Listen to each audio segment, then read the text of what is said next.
Hey y'all, this is Bishop Bowser again. I'm just about out of here. But before I go, I just wanted to give you another word to let you know that your circumstances don't determine your outcome.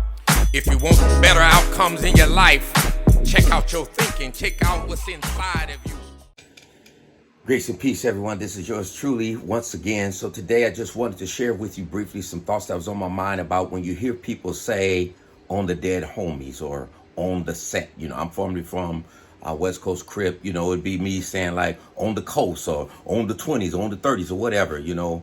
But why are we saying that? You know,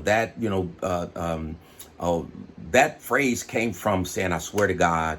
And then we would say, I swear on my mama's grave. If my mom was living, I swear on my mom. Because why? We hold God sacred, we as men, and we hold our mother sacred. And so if I say, I swear on my mom, on my mama's grave, you know, all of a sudden we're telling the truth. All of a sudden what we say we mean, and it's going to happen whether we're talking about the past, the present, or the future. But that's not necessarily true and necessarily so.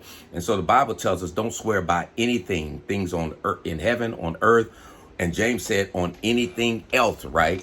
And so just let your yes be yes, your no be no. You don't need to put emphasis on anything, because if you're telling the truth, you're telling the truth. If you're lying, you're lying. If you're going to do it, you're going to do it. But it means nothing. Your homies are dead.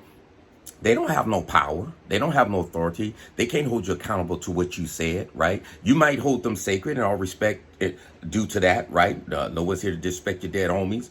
But at the same time, they're dead.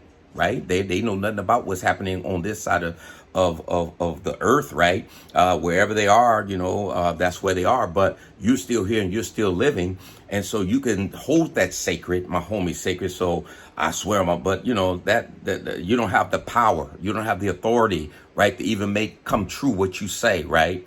And so just let your yes be yes, your no be no. That's what James said. Don't swear by anything.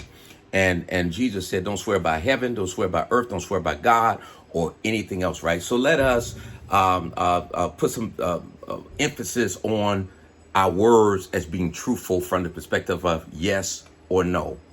Yes or no. You don't have to say on the dead homies. That means nothing. God bless you. All right, y'all. I'm out of here.